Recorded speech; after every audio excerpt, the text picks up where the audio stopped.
Subscribe कीजिए 10th class गणित channel को और बेल आइकन को दबाइए लेटेस्ट वीडियो देखने के लिए।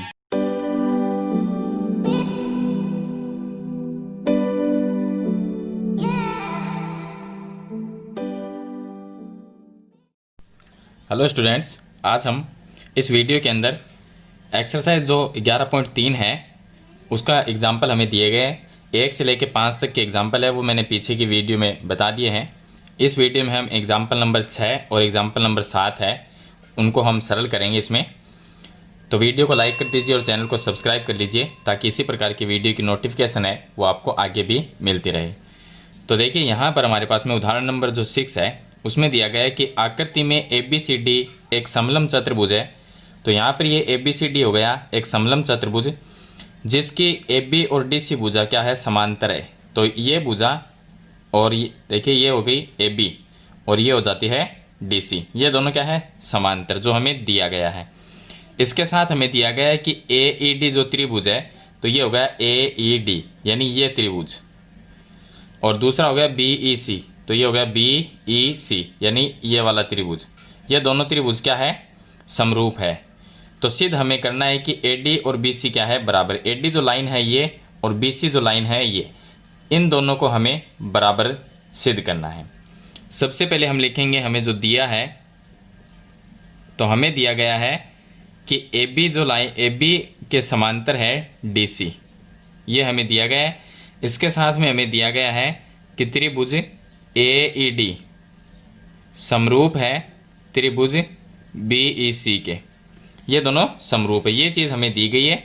सिद्ध हमें करना है कि AD बराबर BC और AB और DC क्या है, समांतर दी गई है।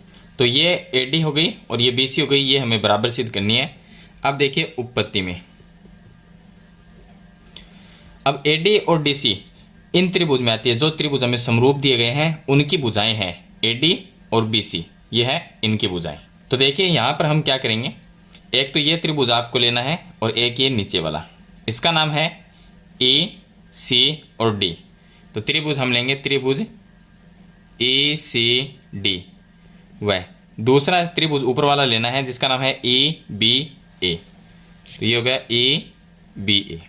दो त्रिभुज हमने ले लिए, एक ये है और एक ये है। तो अब देखिए इसमें यहाँ पर दोनों त्रिभुजों में क्या है, कोण नंबर 1 और कोण नंबर 2 बराबर है, क्योंकि यहाँ से देखिए ये इस तरह से Z की आकृति बन रही है। तो Z की आकृति के कोण होते हैं वो बराबर होते हैं, जिसे हम एकांतर कोण कहते हैं। तो 1 नंबर और 2 नंबर क्या हो गया, बराबर। तो यहाँ पर लिख सके कोण 1 बराबर कोण नंबर 2। इसी तरह से कोण नंबर 3 और 4 बराबर होंगे, क्योंकि यहाँ से ये भी एक Z की आकृति है जो कि उल्टी साइड में बन रहा है इसका। तो ये है Z की आकृति और Z की आकृति में 3 नंबर और 4 नंबर भी बराबर हो गए। तो कोण नंबर 3 बराबर कोण नंबर 4, इनको हम कहेंगे कि ये दोनों ही एकांतर कोण हैं, इसलिए ये बराबर है। ये हो गए एकांतर कोण। अब ये जो कोण है ऊपर वाले त्रिभुज का ये कोण और नीचे वाले का ये कोण, ये भी क्या है, बराबर है। तो हम लिखें इसको E नाम दे देंगे दोनों तरफ ही, तो या इसका कोई नाम लिखना चाहे वो भी लिख सकते हैं। तो कोण E बराबर कोण E, इस तरह से भी लिख सकते हैं इसको, जो कि शीर्षाभिमुख कोण है। ये भी बराबर है क्योंकि ये क्या है, आमने सामने के कोण होते हैं शीर्षाभिमुख। तो यहाँ पर हम लिख देंगे ये शीर्षाभिमुख कोण है, इसलिए ये बराबर। यहाँ पर हमने 3 कोण बराबर कर दिए दोनों त्रिभुज के। तो यहाँ पर नियम लग गया ए नियम से। तो यहाँ पर एंगल वाला समरूपता नियम लग गया ए समरूपता नियम से दोनों त्रिभुज क्या हो गए, समरूप हो गए। तो हम लिख सकते हैं त्रिभुज ECD समरूप है त्रिभुज EBA, ये दोनों हो गए समरूप। तो दोनों त्रिभुज समरूप हो गए तो भुजाएं क्या होगी, समानुपाती। तो इसके बटे में देखिए नीचे वाले त्रिभुज की ये भुजा हो गई जिसका नाम है DE, तो ये हो गया DE, और बटे में नीचे वाले की DE और ऊपर वाला जो त्रिभुज है इसकी ये भुजा जिसका नाम है BE, तो इसके बटे में आ जाएगी BE बराबर। यहाँ पर जो है नीचे वाले त्रिभुज की ये हो गई CE, ये जो CE भुजा है ये, तो CE क्योंकि समरूप त्रिभुज है भुजाएं क्या होगी, समानुपाती। तो ये हो गई CE और इसके बटे में आ जाएगी ये वाली भुजा ऊपर वाले त्रिभुज की AE, तो ये होगी AE। अब देखिए यानी कि जो इन दोनों में अनुपात है वही इन दोनों में, लेकिन अब इसको हम थोड़ा सा चेंज करेंगे। हम लिखेंगे या इसमें लिख सकते हैं कि डी ई की जगह डी ई रखना है आपको, और बटे ये सी गुणा में है, ये यहाँ पर इसको ट्रांसफर करेंगे हम, सी ई को यहाँ पर लेके आएंगे और बी ई को यहाँ पर लेके जाएंगे, तो ये आपको ट्रांसफर करना है। तो डी ई को डी ई की जगह, सी ई को इसके नीचे ले आएंगे, तो ये गुणा में है तो भाग में आ गई, और बी ई है वो इसकी जगह चला जाएगा तो बी ई हो जाएगा, और बटे में ए ई हो जाएगा। अब इसका मतलब क्या है कि डी ई बाई सी ई, तो ये होगी डी ई, ये भुजा, यानी नीचे वाला जो हमने त्रिभुज लिया था ये, इसमें डी ई और सी, यानी जो इन दोनों भुजाओं में जो अनुपात है वो ही बी ई और ए ई में, तो ये बी ई और ए ई, यानी इन दोनों में जो अनुपात है वो ही इन दोनों में अनुपात है। तो यहाँ पर इसको नाम दे देंगे हम समीकरण नंबर 1 नाम दे देंगे। अब इसमें हमें त्रिभुज दिया गया है कि ये दोनों जो त्रिभुज है वो समरूप है, तो यहाँ पर हम लिखेंगे कि त्रिभुज ए ई डी समरूप है त्रिभुज बी ई सी के, जो कि हमें दिया है। अब ये दोनों देखिए, ए ई डी कौन सा हो गया, ये हो गया ए ई डी, ये त्रिभुज हो गया, और ये त्रिभुज जो मैंने पहले आपको बताया था, एक तो ये त्रिभुज हो गया और एक ये वाला, ये दोनों क्या है समरूप, और समरूप है तो भुजाएं क्या होगी समानुपाती। तो यहाँ पर हम इसके बटे में, इसका नाम है ए ई, तो ये आ गई इस त्रिभुज की ए ई और इस त्रिभुज की बी ई, इसके बटे में आ जाएगी, बराबर इस त्रिभुज में ये भुजा हो गई डी ई, तो यहाँ पर ये आ जाएगी डी ई, इसके बटे में आ जाएगी सी ई, बराबर में ये इस त्रिभुज में ए डी भुजा, और बटे में इस त्रिभुज में बी सी जो भुजा है वो इसके बटे में लिख देंगे। इसको नाम दे देंगे समीकरण नंबर 2। अब देखिए समीकरण 1 और 2 में, समीकरण 1 और 2 में इतने पार्ट में आपको ध्यान रखना है कि डी ई बटे सी ई, यहाँ पर भी डी ई बटे सी ई है, तो इतने पार्ट में एक ये साइड बराबर है तो ये साइड भी क्या होगी बराबर होगी, तो ए ई बी ई और ए ई यहाँ पर हम लिख देंगे कि समीकरण 1 व 2 से, समीकरण 1 व 2 से ये साइड बराबर है तो ये साइड भी क्या होगी बराबर, ये भी बराबर है, लेकिन जहाँ पर ये काम नहीं आएगा, अभी इसका काम है, इसको बाद में हम काम में लेंगे। तो यहाँ पर ये जो है इसके बराबर हो जाएगी, तो हम यहाँ पर पहले ये लिखेंगे कि बी ई है बटे ए ई, ये बराबर हो जाएगी ए ई बटे बी ई के, तो ये आ गया ए ई बटे बी ई। अब इसमें देखिए दो ऊपर नीचे की जो है वो एक जैसे हैं, यहाँ पर भी बी ए है, यहाँ पर इनको वज्र गुणा कर लेंगे, इसको इससे और इसको इससे, तो बी ई को बी से गुणा करेंगे तो क्या बन जाएगा बी ई का स्क्वायर बन जाएगा, और बराबर में ए ई गुणा ए ई, तो ये भी ए ई का स्क्वायर बन जाएगा। बीच में बराबर का चिन्ह हो, दोनों तरफ स्क्वायर हो तो स्क्वायर कैंसिल हो जाएगा, और पीछे हमारे पास में रह जाएगा बी ई बराबर ए ई। अब जो बी ई बराबर ए ई है, तो बी हम समीकरण 2 में जहाँ पर बी ई है उसकी जगह हमें लिखना है ए ई, तो हम यहाँ पर लिखेंगे कि बी ई बराबर ए ई समीकरण 2 में रखने पर, 2 में रखने पर, चलिए यहाँ पर इसको वापस हम काम में लेंगे, ये ए ई है, इसके बट्टे में जहाँ पर बी ई है तो बी ई की जगह हमें क्या लिखना है ए ई लिखना है, ए ई। अब डी ई बटे सी को नहीं लिखना है क्योंकि हमें सिद्ध क्या करना है ए डी और बी सी, तो ए डी बी सी यहाँ पर है तो ये इसके साथ में ये लेना है ए डी बटे बी सी, तो इसको लिखेंगे ए डी बटे बी सी। ये दोनों सेम है तो ये इसमें भाग जाएगा, तो एक बार जाएगा यानी दोनों कट जाएंगे, तो क्या आएगा एक आएगा, और पीछे रह जाएगा ए डी बटे बी सी। बी सी को 1 से गुणा करेंगे तो क्या बन जाएगा बी सी बराबर ए डी आ जाएगा।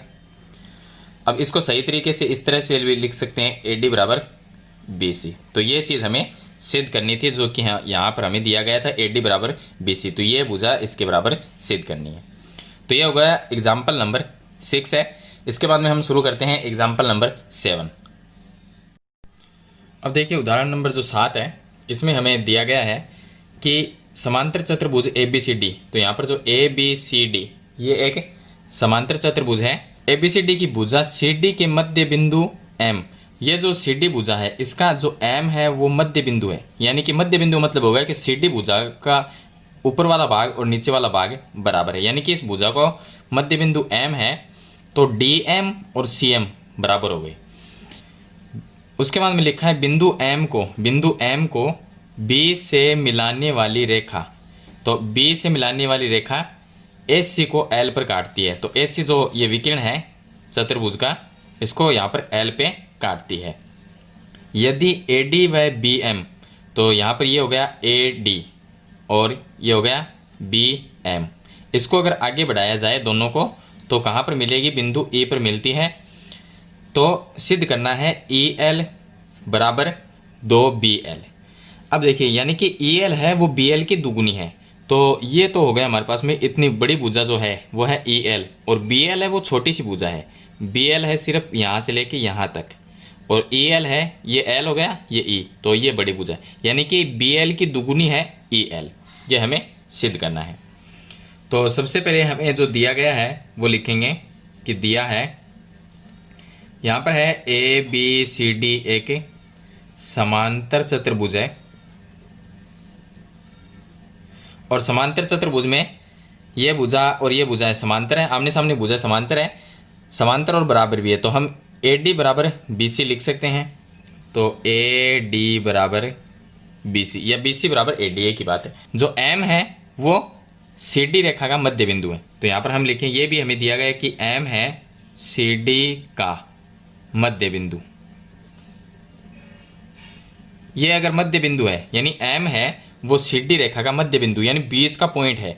बीच का पॉइंट का मतलब है ऊपर वाला भाग और नीचे वाला भाग बराबर हो गए, तो CM और DM बराबर हो गए। तो CM बराबर हम लिख सकते हैं DM, ये क्या है? बराबर। अब देखिए यहाँ पर सिद्ध जो करना है हमें वो लिखेंगे कि हमें सिद्ध करना है EL बराबर 2BL, ये हमें सिद्ध करना है। तो उत्पत्ति लिखेंगे इसकी। उत्पत्ति में पहले हम दो त्रिभुज लेंगे। एक तो ये त्रिभुज लेना है आपको BCM, ये त्रिभुज जो BCM है ये, तो एक ये लेना है और एक ये ऊपर वाला ये लेना है DEM, ये त्रिभुज हमें लेना है। तो हम यहाँ पर लेंगे त्रिभुज BCM व दूसरा त्रिभुज लेंगे DEM। दोनों को हम सर्वांग सम करेंगे। सर्वांग सम के लिए 3 शर्त यहाँ पर हमें इसकी बतानी है, यानी कि 3 चीज़ इसकी बराबर करनी है हमें। तो चलिए सबसे पहले देखिए, यहाँ पर ये कोण और ये कोण बराबर है। देखिए एक ये त्रिभुज लिया है, एक ये वाला, ये कोण और ये कोण बराबर है क्योंकि शीर्षाभिमुख कोण है। इसको कोई नाम दे सकते हैं, ये 1 नंबर और ये 2 नंबर हो जाएगा। कोण नंबर 1 बराबर कोण नंबर 2, इसका नाम लिख देंगे कि ये शीर्षाभिमुख कोण है। चलिए उसके बाद में देखिए, यहाँ पर ये कोण C और यहाँ पर D ये बराबर है, क्योंकि Z की आकृति में देखिए इस तरह से, ये Z की आकृति के कोण है, तो C और D क्या हो गए? बराबर। कोण C बराबर कोण D, ये हो गए एकांतर कोण। Z की आकृति में बनने वाले कोण एकांतर कोण होते हैं। ये एकांतर कोण हो गए, 2 चीज़ हमने बराबर। तीसरी चीज़ बराबर हम क्या करेंगे, इस त्रिभुज में, ये जो त्रिभुज लिया इसमें ये भुजा ऊपर वाले में ये भुजा बराबर है, जो कि हमें दिया गया है। तो हम लिख सकते CM और DM बराबर है। तो यहाँ पर लिखेंगे हम CM बराबर DM, जो कि हम या तो ये लिख सकते हैं कि हमें दिया है, या हम लिख सकते हैं कि MCD का, इसके आगे लिख सकते हैं MCD का मध्य बिंदु है, ये भी हम लिख सकते हैं। चलिए अब देखिए, यहाँ पर 3 चीज़ें हमने यहाँ पर बराबर कर दी, तो त्रिभुज क्या हो गए? समरूप। तो इसके हम लिख सकते हैं कि त्रिभुज BCM सर्वांग सम लिखना है आपको। समरूप जो सर्वांग सम होते हैं वो समरूप भी होते हैं। तो BCM है और DEM ये दोनों सर्वांग सम हो गए। तो BCM सर्वांग सम है त्रिभुज DEM, ये हो गए सर्वांग सम। और सर्वांग सम त्रिभुज के संगत भाग होते हैं वो बराबर होते हैं। तो यहाँ पर BC जो है वो DE के बराबर हो जाएगी, DE BC के बराबर होगी। तो हम लिख सकते हैं कि DE बराबर BC, ये लिख देंगे। अब देखिए यहाँ पर BC है वो AD के भी बराबर है, तो यहाँ पर हम लिख सकते हैं कि BC बराबर AD। कारण इसका ये है कि ये एक क्या है, ABCD एक समांतर चतुर्भुज है। तो इसका कारण ये लिखेंगे कि ABCD एक समांतर चतुर्भुज है, इसलिए ये दोनों बराबर है। तो यहाँ पर देखिए ये DE है, जो ये DE है वो BC के बराबर हो गई, और BC है वो AD के बराबर, BC है वो AD के बराबर हो गई। अब यहाँ पर देखिए एक भुजा हमारे पास में A से E तक की भुजा है, वो 2 चीज़ों से मिलकर बनती है। AD से और DE दोनों से मिलकर बनती है। तो हम अगर यहाँ पर लिखें कि AE, पूरी जो AE है वो किसके बराबर है, वो AD plus DE, AD plus DE के बराबर है। तो AD प्लस DE इसके बराबर है। यहाँ पर हम यहाँ से मान लिखेंगे, इसको समीकरण नाम देना चाहें तो समीकरण भी दे सकते हैं। AD की जगह हम लिखें, देखिए AD की जगह BC लिख सकते हैं, तो इसकी जगह भी आपको BC लिखना है, प्लस DE की जगह भी BC लिखना है, तो DE की जगह हम BC लिख देंगे। यहाँ से ये BC और BC कितने हो गए, 2 BC हो गए। तो AE बराबर 2 BC। इसको नाम दे सकते हैं कि समीकरण 1 व 2 से यह होगा समीकरण 1, और इसको नाम देख सकते हैं 2। यहाँ पर हम नाम लिख देंगे समीकरण नंबर 3। चलिए उसके बाद में देखिए, अब हम यहाँ पर पहले हमने ये त्रिभुज और ये त्रिभुज लिया था, दोनों को सर्वांग समसिद्ध किया था, और उससे हमने AE बराबर 2 BC प्राप्त कर लिया। चलिए अब हम इसमें त्रिभुज लेंगे, इनको समरूप करेंगे। तो त्रिभुज एक तो आपको ये लेना है AEL, ये त्रिभुज AEL। चलिए मैं इसको आपको एक बार फिर से बना के बताता हूँ अलग। तो ये हमने यहाँ पर 2 त्रिभुज लिए हैं इनमें से, तो देखिए AEL ये होगा AEL और नीचे वाला BCL। देखिए इसमें ये 2 त्रिभुज है, इनको हम समरूप सिद्ध करेंगे। तो हमने एक तो लिया AEL, तो यहाँ पर हम लिखेंगे कि त्रिभुज AEL, व दूसरा त्रिभुज नीचे वाला हो गया BCL, तो ये होगा BCL। दोनों त्रिभुज को समरूप करने के लिए 2 हम कोण बराबर कर सकते हैं। देखिए ये इसमें कोण है और ये ऊपर वाला, तो दोनों त्रिभुज के जो कोण है इसको हम 3 नंबर और 4 नंबर नाम देंगे। तो ऊपर वाले को हम यहाँ पर लिख देंगे 3 नंबर और नीचे वाला हो जाएगा 4 नंबर। तो 3 और 4 बराबर है, क्योंकि शीर्षाभिमुख कोण है, तो कोण नंबर 3 बराबर कोण 4। इसको हम लिख देंगे कि ये शीर्षाभिमुख कोण है आमने सामने के।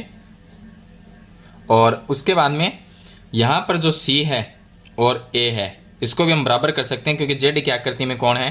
तो यहाँ पर CA नाम लिख दें, या इसको कोई 5 और 6 नंबर देना चाहें तो दे सकते हैं। तो लिख सकते हैं कि कोण A बराबर कोण C, ये है एकांतर कोण, Z की आकृति में बने हुए कोण जिसको हम एकांतर कोण कहते हैं। तो यहाँ पर 2 कोण बराबर हो गए, इस त्रिभुज में और इस त्रिभुज में। तो यहाँ पर AA समरूपता नियम से दोनों त्रिभुज समरूप हो गए, ये दोनों। तो इसको नाम लिख देंगे वापिस AEL समरूप है त्रिभुज BCL, और समरूप त्रिभुजों के भुजाएं हैं वो समानुपाती लिखेंगे। तो देखिए यहाँ पर ये भुजा आती है ऊपर वाले त्रिभुज की EL, तो EL हमें यही लेनी है, क्योंकि EL ले लेंगे, ये भी ले सकते हैं AL वाली, लेकिन ये जरूरत नहीं है, हमें सिद्ध क्या करना है EL और BL, तो वही लेंगे। तो देखिए ये हो गई EL और इसके बट्टे में लिखेंगे ये BL, इस त्रिभुज में EL और इसके बट्टे में BL, तो BL बराबर यहाँ पर जो BC और AE लेना है, क्योंकि यहाँ पर AE का हमारे पास में मान दिया गया है, इसलिए हम इसके AE के बट्टे में लिखेंगे BC। तो ऊपर लिखेंगे AE और बट्टे में BC। तो दोनों त्रिभुज क्या है, समरूप हो गए। तो भुजाएं क्या होगी, समानुपाती। तो भुजाओं को हमने समानुपाती लिख दिया। EL और BL को हमें इसमें कोई चेंज नहीं करना, क्योंकि EL और BL तो हमारे पास में आना ही चाहिए। EL और BL यहाँ पर ये 2 और आना चाहिए। 2 कहाँ से आएगा, देखिए यहाँ से समीकरण 3 से AE की जगह हम 2 BC लिख सकते हैं। तो यहाँ पर लिखेंगे कि समीकरण 3 से ये सेम रखेंगे EL बटे BL बराबर AE की जगह 2 BC लिखेंगे, और बट्टे में जो BC है उसको BC लिखेंगे। BC से BC कट जाएगा, तो पीछे क्या रह गया, 2 रह गया।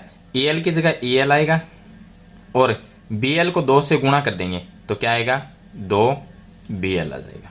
तो इस तरह से आपको ये सिद्ध करना है, जो कि हमें यही दिया गया था इसमें कि EL बराबर 2 BL। यहाँ पर आपको 2 त्रिभुज लेने हैं। पहले ये 2 त्रिभुज लेंगे, इनको सर्वांग सम करेंगे। यहाँ पर हमने सर्वांग सम कर दिया, और जिससे हमें भुजाएं मिलेगी, ये भुजा इसके बराबर होगी, ये इसके बराबर होगी। तो यहाँ पर ये 2 चीज़ आपको मिलेगी। उसके बाद में जो AE पूरी भुजा है वो किसके बराबर है, AD प्लस DE के बराबर है। तो यहाँ पर हमने AD प्लस DE लिखा, उससे हमने 2 BC का मान निकाल लिया। उसके बाद में आपको ये 2 त्रिभुज ये लेने हैं जो इसमें ही बने हुए हैं त्रिभुज दोनों।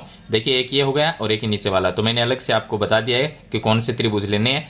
इन दोनों को समरूप करेंगे। समरूप त्रिभुज में भुजाएं क्या होगी, समानुपाती होगी। समानुपाती से यहाँ पर ये समानुपाती हो जाएंगी। यहाँ पर आपको ए ई का सिर्फ मान लिखना है और बी सी से बी सी कैंसिल हो जाएगा, 2 से बी एल को गुणा कर देंगे तो 2 बी एल आ जाएगा, ई एल की जगह ई एल रह जाएगा। तो इस तरह से आपको ये सिद्ध करना है। तो इस वीडियो में मैंने आपको कि उदाहरण नंबर जो 6 और 7 है वो मैंने आपको बता दिए हैं, एक्सरसाइज 11.3 से पहले जो दिए गए हैं। पीछे की वीडियो में अगर आपको 1 से लेकर 5 तक के एग्जाम्पल देखने हो तो पीछे की वीडियो में मैंने ये सब बताया है, वहाँ पर आप देख सकते हो उस वीडियो में। वीडियो अच्छी लगे तो लाइक और शेयर जरूर कर देना। चैनल पे नए हैं तो सब्सक्राइब करना, बेल आइकन का बटन जरूर दबाना ताकि आने वाली नई वीडियो की नोटिफिकेशन है वो आपको मिलते रहें। आज की वीडियो में इतना ही, मिलते हैं नई वीडियो नए टॉपिक के साथ, तब तक के लिए थैंक यू।